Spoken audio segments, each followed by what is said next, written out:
So this is an alarming scenario in which the law and criminals, it would seem, are both trying by different means to thwart Arevelo's ascent to power.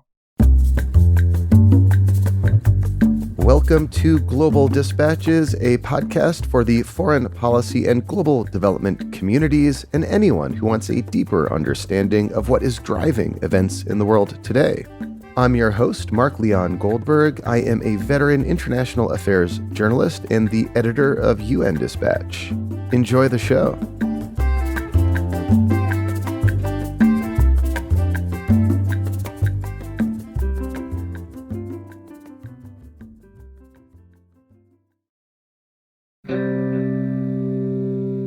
On August 20th, a former academic and diplomat and anti-corruption crusader, Bernardo Arevalo, stunned the world with a landslide victory in Guatemala's presidential election. Arevalo won with over 60% of the vote, besting a former first lady who represented Guatemala's long dominant, conservative, and corrupt political establishment. This was a truly unexpected result. People who professionally observe Central American politics, including my guest today, Ivan Briscoe, were genuinely taken by surprise. Ivan Briscoe is the program director for Latin America and the Caribbean at the International Crisis Group. As he explains, Arevalo is genuinely committed to democracy and rooting out corruption, and this is putting him at odds with the incumbent political establishment, which is riven with corruption. So, despite the election results, the establishment is fighting back and taking measures to prevent Arevalo from wielding power in office and enacting meaningful change. We kick off with a discussion of Arevalo's fascinating biography before having a longer conversation about the significance of his landslide victory to the politics of Guatemala and to the region. A few announcements before we start. First, it is September, which means it is the busiest and most significant month on my own annual professional calendar. The UN General Assembly kicks off in just a few short weeks. As in years past, I am partnering with the United Nations Foundation for a special daily UNGA podcast series. I'm really looking forward to putting that together for you guys and delivering you up-to-date news and analysis of what is happening at the 78th United Nations General Assembly. For premium subscribers, I've assembled a bit of a sneak preview of my own personal plans for UNGA, including some of the stories I intend to follow, the events I'll be attending, and other random musings about the United Nations General Assembly. This coming September will be the 17th UNGA I have attended out of 18 years. I've developed some expertise on the topic over time, and in that premium episode, which you can find on Apple Podcasts or Spotify or via Substack, I share with you some of my personal insights. If you're listening to me right now in Apple Podcasts, you can access that episode directly in the app. If you are a Spotify listener, you can get that episode and the entire premium secret feed via Patreon. Just go to patreon.com/Global Dispatches, and there is a seamless Patreon to Spotify integration. You can also get a premium subscription through globaldispatches.org. And lastly, I want to recommend another podcast on the block called Making Peace Visible. On the Making Peace Visible podcast, host Jamil Simon speaks with journalists, storytellers, peace builders who are on the front lines of both peace and conflict. You know, we hear all the time stories about violence. Violence is often in the news, yet we rarely hear stories about peace. Making Peace Visible, however, flips that script and tells you the story of those who are working to make peace. Making Peace Visible is a great example of solutions journalism, and you can find Making Peace Visible wherever you listen to podcasts. Now, here is my conversation with Ivan Briscoe of the International Crisis Group.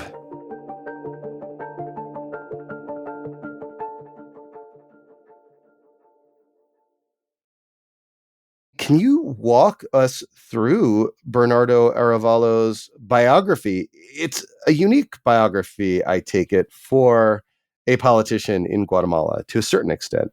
He is an extraordinary person, Bernardo Arevalo. He combines various wings of academic excellence. He is, of course, a political scientist. He's also a biochemist. He spent many years in the peace-building world, working for an organization called Interpeace. I have to say I had the good fortune to cross paths with him a number of times during that period, and I always found him an enormously enjoyable and stimulating person, a wonderful person to speak with and discuss issues from around the world. His knowledge of the world is extraordinary, but he's also obviously a proud Guatemalan. He worked for the Guatemalan Foreign Ministry. He was an ambassador for Guatemala. He's been a deputy in the National Assembly for the last few years. And obviously that brings us to an important detail as to his biography. He is the son of the first democratically elected Guatemalan president, Juan José Arévalo, who came to power in the 1940s following the end of a long period of extremely tough dictatorship. And he began the process of removing the restrictions on freedom of expression, allowing a more plural society to express itself. But unfortunately, his democratically elected successor, Jacobo Arbenz, was famously removed in a coup in 1954, which, as many of your listeners will know, was supported by the CIA. So it was in exile in Uruguay, I take it, that Arevalo was born like 4 years after the Eisenhower administration-backed coup. And so he was born in Uruguay as an exile, which I think is like a fascinating wrinkle to this biography. I mean, the fact that he was born in Uruguay is interesting. He's accused by his opponents of being Uruguayan, which is hardly his fault, of being sort of non-patriotic in a way, which is untrue. But this sort of biography is quite common in what you might call the years of lead, the decades of civil wars, military dictatorships, national security regimes, and which produced so many exiles, and of course the birth of so many children abroad. But there's no doubt that experience contributed, I think, to Arevelo's cosmopolitan nature, which is one of the outstanding aspects of his character, and is fairly unusual, it has to be said, in Guatemala, which has traditionally been a somewhat inward-looking country, and its political leaders' visions have been somewhat confined to the nation itself. Yeah, I mean, it's fascinating. I read somewhere at least that he, has turned down like tenure appointments for professorial positions at like Harvard and, has worked in think tanks and, of course, as a diplomat as well. What are the origin stories of his involvement directly in Guatemalan politics? Well, this is interesting, and if I may just intersperse a little bit of my own personal experience of when I spoke with Bernardo a number of years ago. What happened? He was obviously a distinguished former ambassador. He had a prominent role in the international peacemaking organization, Interpeace. But Guatemala went through a period of quite profound change between 2007 and 2016. And it was in that period that a UN-backed body in the country, CICIG, the Commission Against Impunity in Guatemala, began working on a series of cases identifying key corrupt actors in the state, in the security forces, in political life. This was a mission which had come about because of the high level of violence and human rights violations which had been occurring in Guatemala in the late 90s and early 2000s. It was backed by the political establishment initially, came into being, and started leading these cases, which of course famously ended, or rather climaxed in a sense, with the resignation of the sitting president, Otto Perez Molina, in 2015. But even before then, the investigations, so the UN officials working alongside young prosecutors, were unearthing these extraordinary cases of grand corruption linking organized crime and business figures and political leaders. And it was a moment of clear rupture in the country, it was evident that the way of doing things, the way Guatemalan democracy had operated since its return in the 1980s, was very deeply flawed, full of vices. And it was in that context that Bernardo Arevalo, as far as I know, decided that the time was right to go back into Guatemalan politics because of the understanding, I think, that although all the hard work in some sense had been done by the judicial system and the United Nations in uncovering the flaws of the system, it would require a political movement to recompose the Guatemalan state, to make it more transparent and accountable. The judicial system on its own couldn't do that. And so that's a little bit the origin of the Semilla movement, which he created 8 or so years ago, which, to be absolutely honest, until the results of the first round of the elections came in late in June, was widely assumed to be a good-hearted, honest, technocratic, extremely competent party, which wouldn't go anywhere in Guatemalan politics. And to Arévalo's great credit, his perseverance, his persistence, proved all those naysayers and experts and opinion pollsters wrong. And I take it you were among those who probably discounted the potential that Semilla, which means seed, would just emerge so surprisingly as like the leader in Guatemalan politics. Like it shocked like a lot of experts. To my shame, I believed, as did many other colleagues, and I think most people in Semilla, actually, we believe the opinion polls. I think having gone through this experience a number of times in recent Latin American elections, I shouldn't have. I think now after the Guatemalan poll, I will now treat all opinion polls, wherever they come from, with great distrust. But no, he was not on the radar. There were 4 or 5 candidates who seemed to be in with a chance of proceeding to a runoff. It was definitely going to a runoff. No one was going to get close to 50%. But he wasn't among them. Apparently, his close colleagues in his party did have poll numbers suggesting that they were doing somewhat better than expected, but it's very difficult to believe polls when they come from the party themselves. Clearly, what happened was both a misreading by pollsters, but also a very great surprise. What happened in the days before that election seemed in some way to have involved a crystallization of a support base around him, because he was the only option of a more fundamental change in Guatemalan politics and of a return to that anti-corruption campaign, those motives of anti-corruption that had effectively petered out once the CICIG had left the country, had been ordered to leave the country in 2019. And so in a field of multiple candidates, with none of them polling particularly highly, he managed in those last days and weeks to consolidate enough people, enough votes, 15 or so percent, to get him over the line and into the runoff.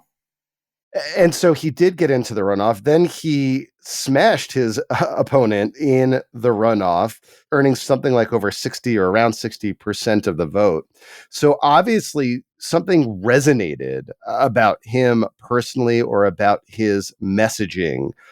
Were there any particular like policies, or was it like a personality issue that drove people to support him? You know, he's been described, I see, as like center left. I don't know if you like agree with that assessment. He hasn't been described as one of like the kind of Central or Latin American kind of lefty firebrands. And he certainly stands in contrast to the conservative political establishment of Guatemala. But, you know, were there certain like policies that he was proposing that you think resonated deeply, or what was it that put him over the edge?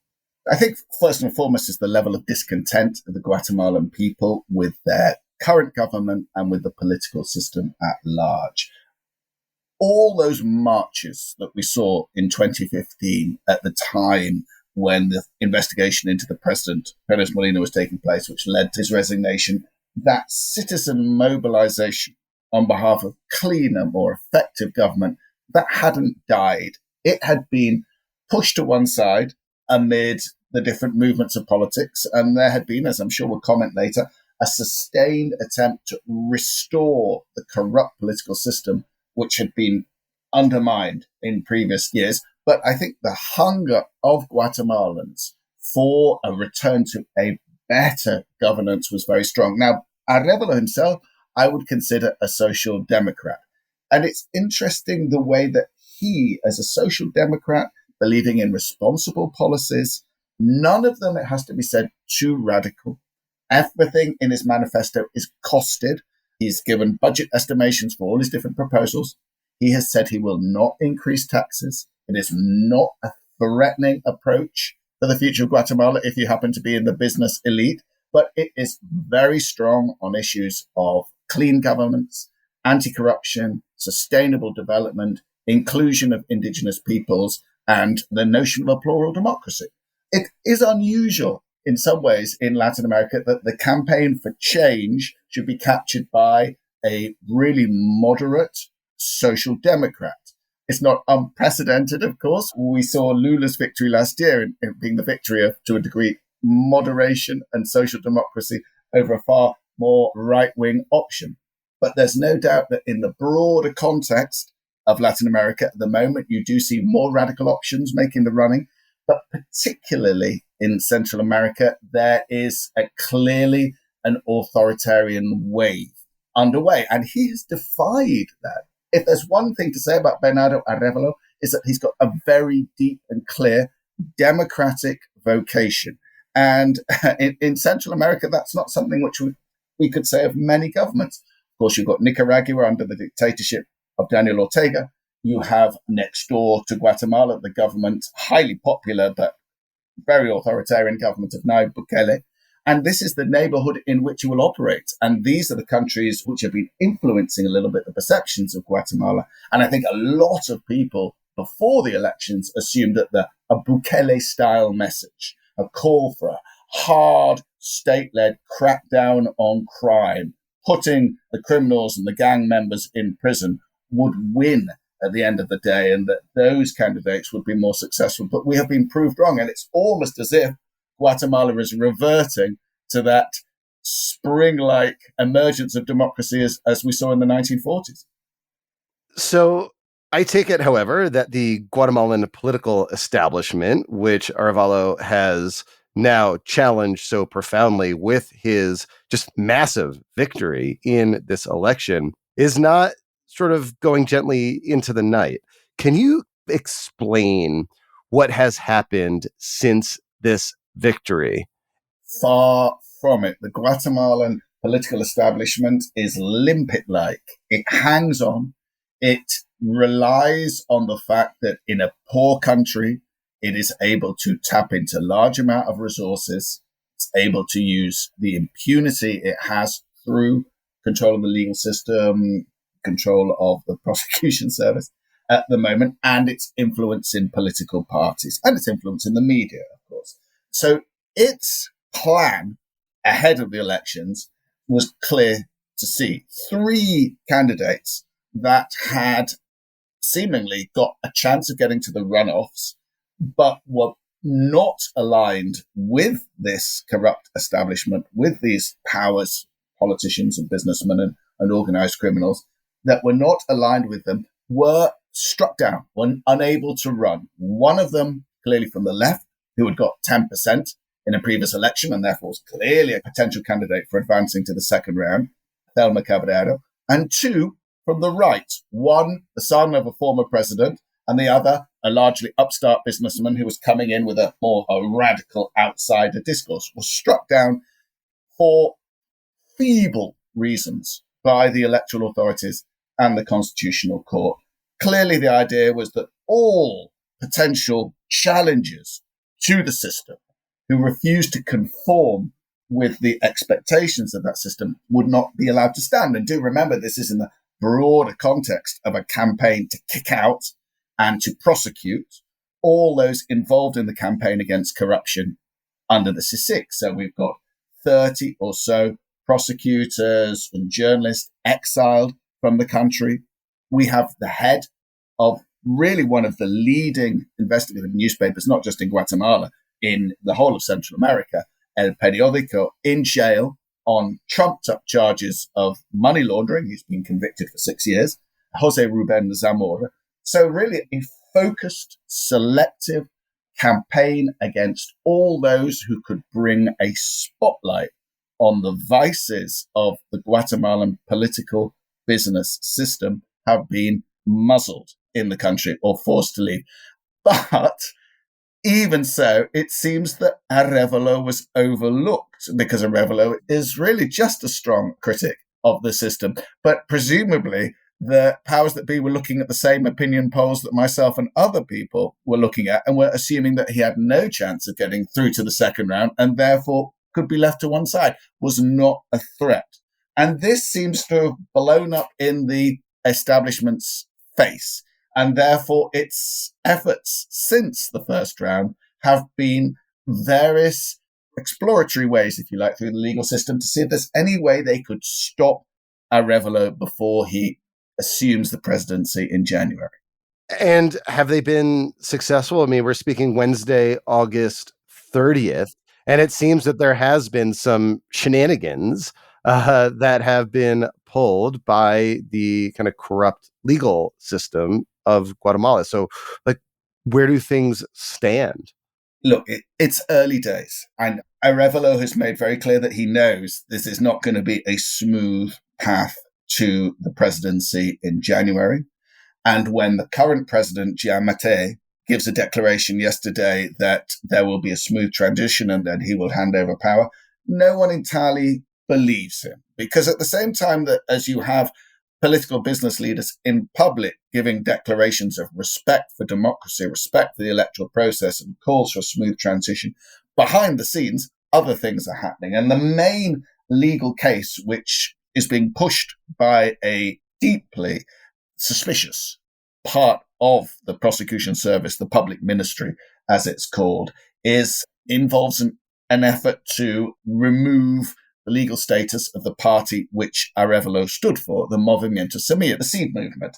Now, the party has been currently disbanded. Obviously, there will still be a process of appeal led by Arevalo and others. And for the moment, it doesn't seem to threaten Arevalo's prospects of arriving at the presidency. All it means is that his party in Congress no longer exists, and he will have difficulties handling Congress, but we knew that already.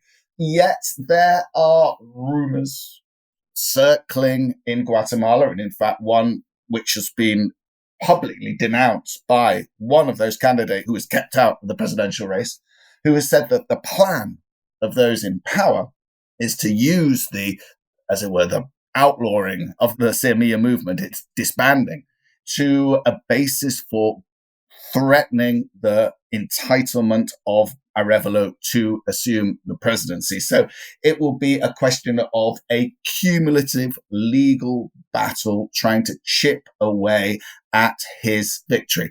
It seems improbable. It seems far-fetched from outside.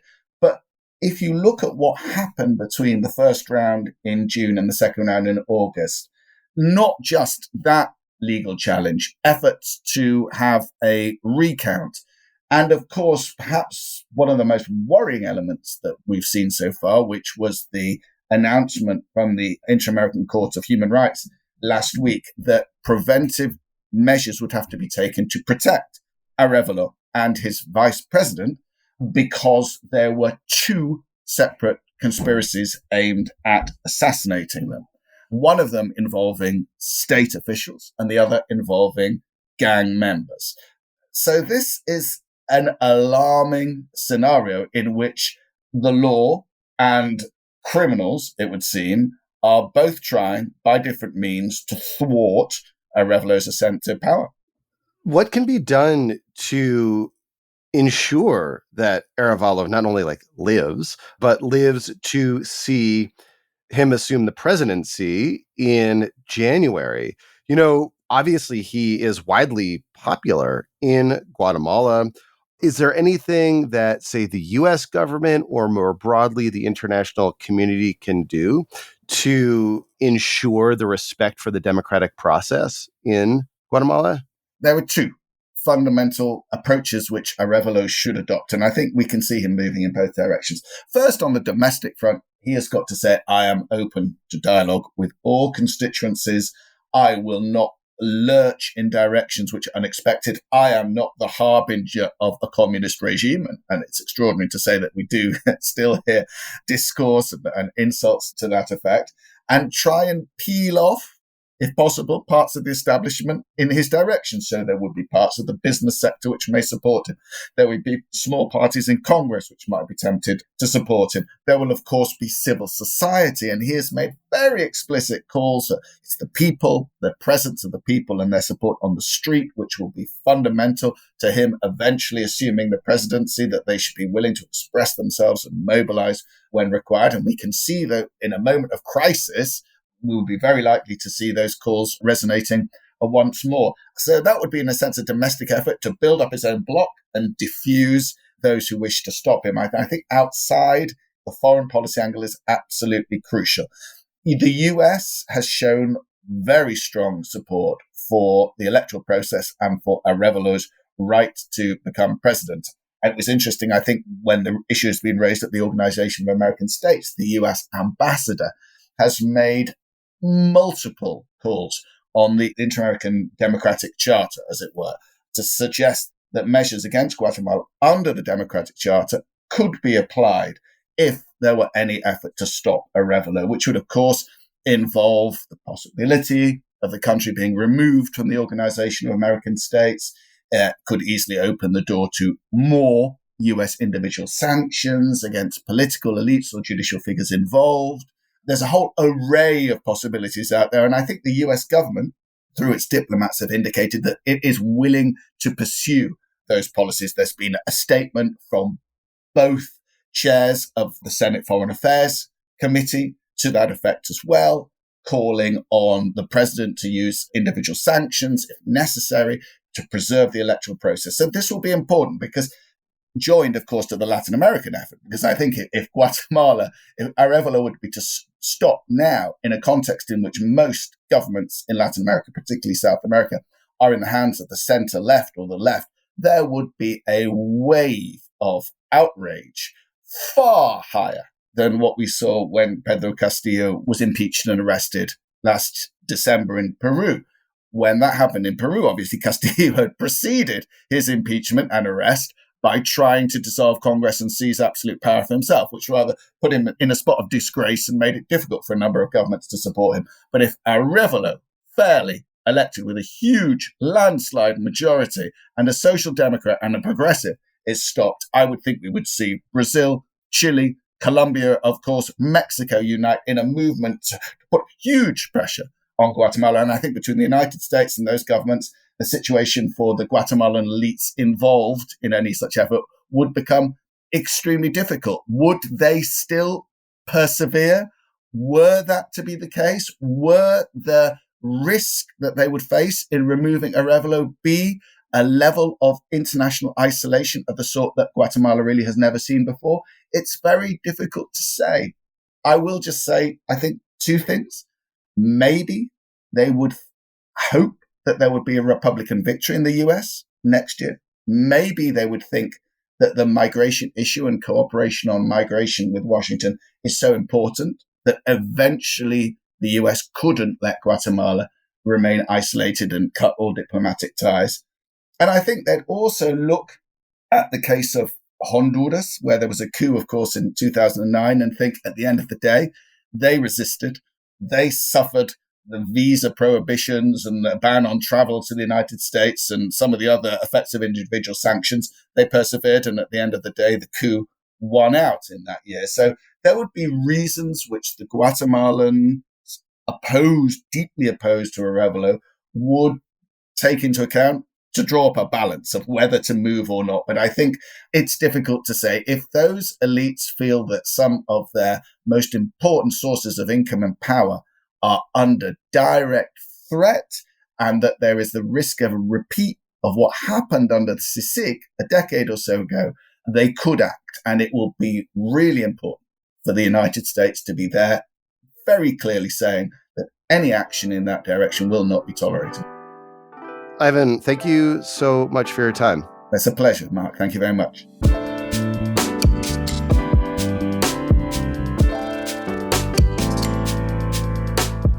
Thanks for listening to Global Dispatches. The show is produced by me, Mark Leon Goldberg. It is edited and mixed by Levi Sharp. If you are listening on Apple Podcasts, make sure to follow the show and enable automatic downloads to get new episodes as soon as they're released. On Spotify, tap the bell icon to get a notification when we publish new episodes. And of course, please visit globaldispatches.org to get on our free mailing list, get in touch with me, and access our full archive. Thank you.